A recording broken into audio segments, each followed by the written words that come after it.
Vamos a abrir allí en Mateo capítulo 21 y vamos a leer los versos del 1 al 11. Mateo capítulo 21, versos del 1 al 11.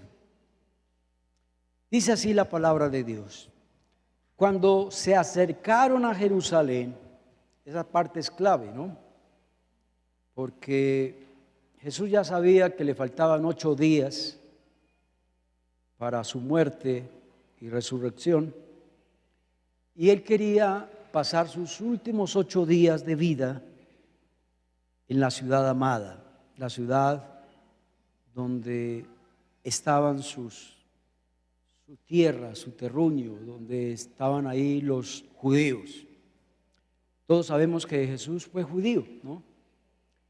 Y el anhelo de Jesús era ese, que el pueblo de Israel se convirtiera al Evangelio. Cuando uno lee allí en Romanos 10, verso 1, Pablo dice: mi oración y el anhelo en mi corazón es orar por la conversión del pueblo de Israel. Yo creo que también en Jesús había ese anhelo, ese deseo de que el pueblo de Israel lo reconociera. Cuando se acercaron a Jerusalén y vinieron a Bethfagé, al monte de los olivos, Jesús envió a 2 de sus discípulos, diciendo: id a la aldea que está al frente de vosotros, y luego hallaréis una asna atada, un pollino con ella, desatarla y traédmelos. Y si alguien os dijere algo, decid: el Señor lo necesita, y luego los enviará. Todo esto aconteció para que se cumpliese lo dicho por el profeta, cuando dijo: decid a la hija de Sión, he aquí tu rey viene a ti manso, sentado sobre un asna, sobre un pollino, hijo de animal de carga. Y los discípulos fueron e hicieron como Jesús les mandó, y trajeron un asna y el pollino, y pusieron sobre ellos sus mantos, y se sentó encima. Los versos 8 al 11 los subrayé de amarillo porque eso, de ahí va a salir el estudio, ¿no? Yo esta semana leí esta lectura y yo decía, la leía, hasta que el verso del 8 al 11 me llamó la atención. Dice así: y la multitud, que era muy numerosa, parecida hoy, ¿no? Yo creo que hoy las procesiones son muy numerosas. Después de 2 años sin hacer Semana Santa, yo creo que ahorita las procesiones son inmensas. Y la multitud, que era muy numerosa, tendía sus mantos en el camino. Hoy en día también lo hacen. Otros cortaban ramas de árboles y las tendían en el camino. Y la gente que iba adelante, que iba detrás, aclamaba, que hoy también se hace, diciendo: Hosana al Hijo de David, bendito el que viene en el nombre del Señor, Hosana en las alturas.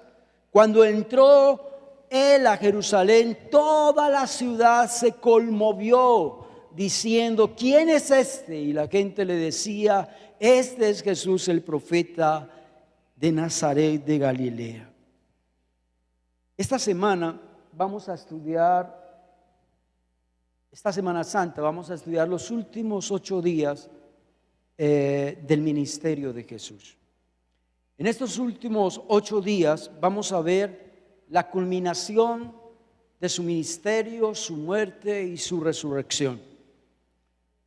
Algo interesante y muy bueno esos datos: lo que son los evangelios sinópticos, es decir, Mateo, Marcos y Lucas, ellos, para narrar la llegada de Jesús a Jerusalén hasta su muerte, ocupa la tercer parte de su evangelio, ¿sí?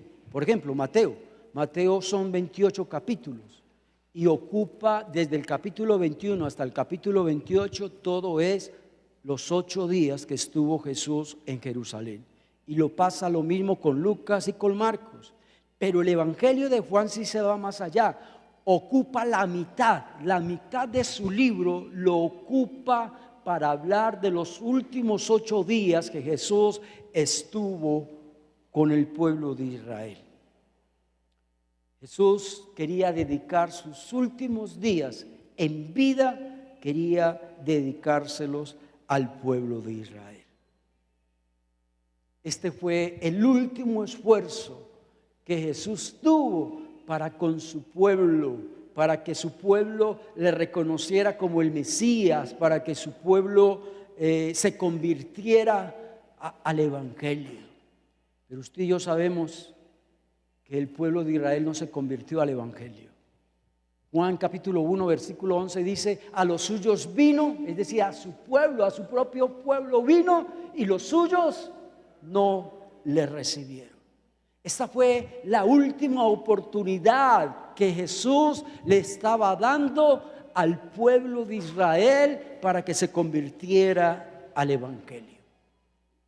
Vámonos al primer punto. Y el primer punto está en Mateo 21 y vamos a leer los versos 9 y el versículo 9 nomás. Mira lo que dice el verso 9. ¿Qué le decía la gente a Jesús cuando él entraba a Jerusalén? Decía: Hosana, bendito el Señor. Otra vez, Hosana.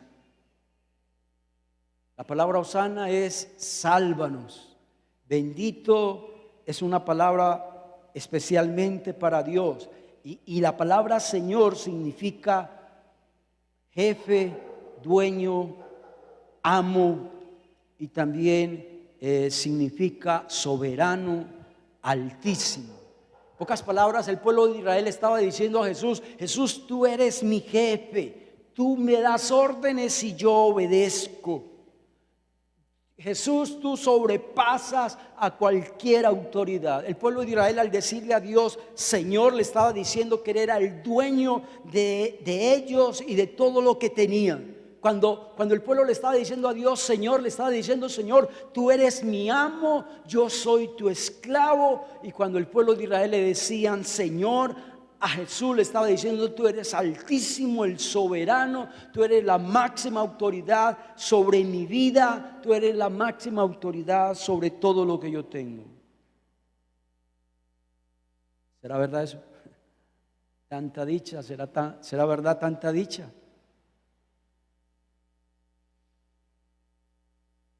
Yo creo que cuando Jesús entró al pueblo de Israel, a Jerusalén, yo creo que como la fama de Jesús ya era demasiada, yo creo que le hicieron carteles. Todos los pueblos alrededor de Jerusalén anhelaban ver a Jesús. Pero sabe, Jesús no creía mucho lo que el pueblo de Israel le decía. Hosana, bendito el Señor, el amo, el jefe, el dueño, el soberano, el altísimo, pura caspa. Lo mismo pasa hoy. ¿Cuántas veces hoy le decimos a Dios que eres lo máximo de mi vida? Y Dios dice: mentira. Cuando le decimos a Dios te amo, y Dios dice: mentiras, tú amas más otras cosas que a mí. Mateo 15, del 8 al 9. No quise este estudio sacarlo de Mateo, ¿no? Y en Mateo 15, cuando Jesús fue a Jerusalén, en Mateo 15, él tuvo un encuentro con los escribas y los fariseos. ¿Quiénes son los escribas y los fariseos? Los líderes del pueblo de Israel. Y si Jesús le decía eso a los líderes del pueblo de Israel, pues prácticamente también se lo estaba diciendo ¿a quién? Al pueblo de Israel. ¿Qué dijo Mateo 15, 8 y 9? El Señor le dijo: este pueblo de labios me honra, pero su corazón está lejos de mí, pues en vano me honran. Cuando yo leía esa frase, yo decía: Dios, tal vez nosotros, tal vez muchas veces también en vano le hemos honrado. Usted sabe que lo más fácil en esta vida es aparentar santidad. Aparentar santidad es lo más fácil que hay en la vida. ¿Y qué es aparentar santidad? Aparentar santidad es mostrar una vida que realmente en mi intimidad y a solas no soy. En pocas palabras, es un hipócrita, ¿sí? La palabra hipócrita significa un actor de teatro. Oiga, pues la palabra hipócrita en el griego significa actor de teatro, alguien que exteriormente está aparentando algo que no es. Hipócrita es alguien que está fingiendo que es un actor de primera, que se ganó un Oscar por ser tan hipócrita. De eso hoy todos los que ganan Oscar son hipócritas. ¿Sí me hago entender? Porque eso es lo que significa la palabra hipócrita. Actor de teatro. Fingimiento. Hay coros que no nos luce cantar. Por ejemplo, hace años cuando yo estaba joven acá en la iglesia, cantábamos mucho, los jóvenes cantábamos mucho este coro, aunque sea por caminos peligrosos, yo iré, Señor, yo iré. Le decíamos, Dios, heme aquí, envíame a mí, y aunque sea por caminos peligrosos, yo iré. Pura caspa. Nos mandan a repartir chocolate a las prostitutas del centro, a los habitantes del centro, a los gays del centro, y no, yo allá no me meto. ¿Cierto que sí? Me invitan a hacer un viaje misionero a una zona guerrillera y lo pensamos dos veces. Entonces hay coros que no nos luce cantar. Por ejemplo, hay otro coro que no nos luce cantar. Por ejemplo, anhelo trabajar por el Señor, confiando en el poder del Salvador. Quiero trabajar y orar, y ocupado siempre estar en la viña del Señor. Sí, es una canción muy linda, lloramos con ese canto, pero son puras ¿qué? Palabras. Este pueblo de labios me honra, pero su corazón está lejos de mí. Otro coro que cantamos, que no nos luce cantar, es cuando cantamos el coro, Jesús es mi Rey soberano. Mentira. Donde Dios fuera mi soberano, entonces Él es mi jefe. Manda, Señor, que yo obedezco. Cuando le decimos a Dios soberano, estamos diciendo, Señor, tú eres mi Señor, yo soy tu esclavo.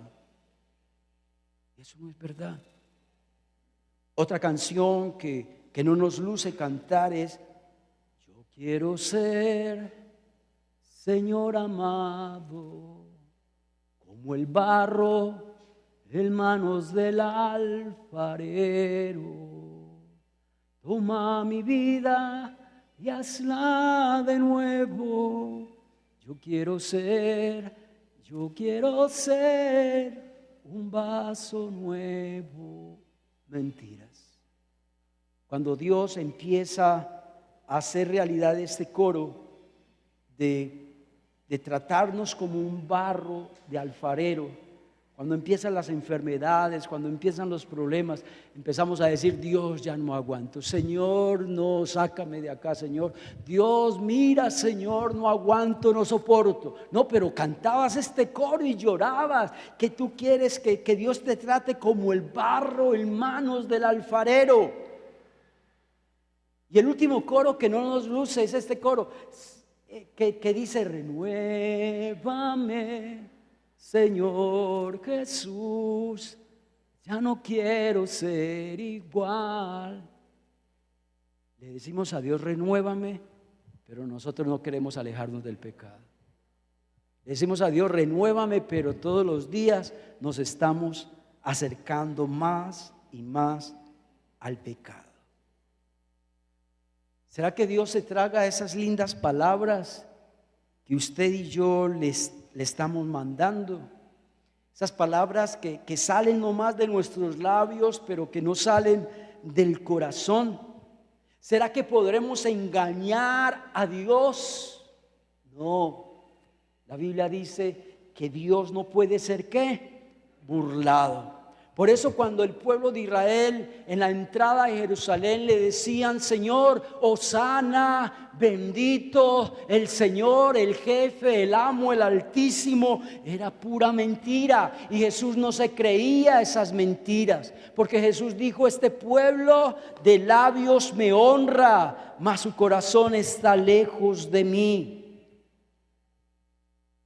¿Cuántas veces nosotros hemos sido hipócritas con Dios? Hemos sido hipócritas con nuestro hermano, y qué triste, ¿no? Hemos sido hipócritas hasta con nosotros mismos, diciendo una cosa sabiendo que no lo somos. Dios no está buscando personas expertas en decir palabras lindas. Dios no está buscando personas expertas para fingir. No, Dios está buscando personas sencillas, sinceras, humildes, personas con ganas de cambiar, personas que desechen la hipocresía. Eso es lo que Dios quiere. El segundo punto que quiero tratar, y ya este es el último punto, está en Mateo 27.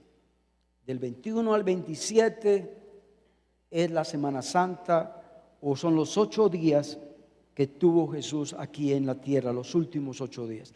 Y cuando, ¿se acuerdan cuando Jesús estaba ante Pilato? Mateo 27, 22 al 23 dice: y Pilato le dijo: ¿qué pues haré de Jesús llamado el Cristo? Y todo el pueblo de Israel, que dijo: sea crucificado. Y el gobernador otra vez le dijo: pues yo no veo mal en este hombre. Pero ellos otra vez gritaban, y aún más, diciendo: que Jesús sea crucificado. ¿Se ve la inconstancia del pueblo de Israel? Hace 5 días, hace 7 días le decían que hosana, bendito y el Señor. Y aquí le están diciendo a Pilato que lo crucificaran. Y le gritaban que lo crucificaran. ¿Usted sabía que en la fiesta de la Pascua el gobernador, en este entonces Pilato, tenía la costumbre de soltar un prisionero para los judíos, para que los judíos se contentaran?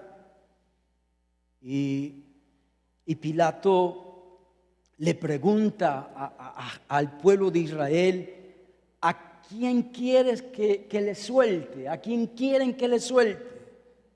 ¿A Barrabás o a Jesús? ¿Y qué dijo toda la multitud? Que Jesús sea crucificado. Yo creo, hermanos, que esas mismas palabras Pilato también nos las está diciendo hoy. ¿A quién quiere que yo lo suelte? ¿A Barrabás o a Jesús? Dirá usted: no, que no suelten a Barrabás, que suelten a Jesús. Mentira. ¿Sabe? Barrabás representa el robo. Barrabás representa el engaño. Barrabás representa los placeres y los deleites de este mundo. Barrabás representa cuando usted ya ha perdido el primer amor y se lo ha dado a otro. Barrabás representa las malas amistades. Barrabás representa la violencia, representa la mentira. Barrabás representa el crimen. Barrabás representa el pecado. Barrabás representa el vicio. Ya. Y dígame una cosa: ¿usted escoge más fácil qué? ¿La mentira? Cuando usted escoge la mentira en vez de la verdad, usted está diciendo a Pilatos: crucifiquen a Jesús. Cuando usted escoge las malas amistades antes que el evangelio, usted le está diciendo a Pilatos: crucifiquen a Jesús y suelten a Barrabás. Cuando usted le da prioridad al pecado, al odio, a la falta de perdón, al adulterio, a la fornicación, usted le está diciendo a Pilatos: crucifiquen a Jesús, suelten a Barrabás. Y cuando usted le da prioridad a su vicio, ya sea sustancias alucinógenas o ya sea los juegos de azar. Usted le está diciendo a Pilatos: crucifiquen a Jesús y suelten a Barrabás. Porque Jesús, ¿qué representa? Mientras que Barrabás representa el crimen, el pecado, el vicio, el robo, Jesús representa la verdad, la salvación, la voluntad de Dios. Usted sigue la voluntad de Dios. Bueno, entonces usted le está diciendo: suelten a Jesús. Cuando usted busca lo recto, lo justo y lo bueno, cuando usted hace lo que Dios exige, lo que Dios demanda, entonces usted le está diciendo a Pilato: suelten a Jesús y crucifiquen a Barrabás. ¿Entendimos el mensaje? ¿Qué representa Jesús? ¿Qué representa Barrabás? Qué triste la condición del pueblo de Israel, ¿no? Hosana, bendito el Señor, pero a los 7 días crucifíquenle. ¿Hay parecido a nosotros o no? Que hoy somos una cosa y mañana otra. Que hoy buscamos de Dios y mañana ya no queremos saber más nada de Dios. Que ayer nos congregábamos y había ese gozo, esa felicidad porque llegaba domingo, y ya ahora ya no queremos congregarnos. Que antes le servíamos a Dios y Dios nos usaba de una manera grande y especial, y todo el mundo, cuando usted dirige o cuando usted predicaba, todo el mundo le decía: uy, qué buena predicación, qué buena dirección, qué don el que tiene usted. Y ahora usted está sentado, no quiere servir a Dios. Ya somos muy buenos para criticar a lo que hizo el pueblo judío, pero nosotros hacemos igualito, lo hacemos igual. Ayer le decíamos Hosana, ayer le decíamos bendito, ayer le decíamos que Él era el jefe, el amo, el Señor mío, y hoy no quiero saber más nada de Dios. Hoy estoy desanimado, hoy estoy frío, hoy amo más las cosas del mundo que las cosas de Dios. Hoy las cosas del mundo me absorben más que las cosas de Dios. Con razón Jesús dijo: este pueblo de labios me honra. Ojalá, hermanos, que ese estudio, así como el Señor me habló a mí, nos ayude a recapacitar. Que entendamos que muchas veces hemos sido hipócritas, hemos sido actores expertos. Le hemos dicho palabras a Dios lindas, pero que solo son palabras nomás, porque no salen del corazón. Vamos a orar. Dios, gracias por tu palabra. Gracias, Señor, porque hoy has hablado a mi vida. Gracias, Dios, por este tiempo tan lindo que hemos tenido de alabanza, de adoración. Gracias, Padre, por la vida de Alex. Gracias, Dios mío, por la vida de Joan, por la vida de Joseph, de Viviana, de Mike. Y gracias, Dios, por todos los que acompañaron hoy a Alexander, Señor. Gracias, Padre, por mis hermanos que se dejan usar. Oh Dios de la gloria, también te damos gracias por esta palabra. Nos vamos, Dios mío, a nuestra casa, pero felices y tristes a la misma vez. Tristes porque fue una verdad, una realidad, la que tú nos hablaste hoy, oh Dios. Ayúdanos, Dios, para que de ahora en adelante en nosotros haya verdad, sinceridad, honestidad. Que realmente, Dios, cuando te digamos algo, Dios, es porque realmente lo hacemos, es porque realmente lo vivimos. Y ayúdanos, Dios, a no honrarte de una manera vana, Señor. Llévanos en paz y en bendición a nuestros hogares, Señor. Y permite que esta semana sea una semana de bendición para cada uno de nosotros. En el nombre de Jesús, amén y amén. Dios los bendiga, hermanos. Que estén bien.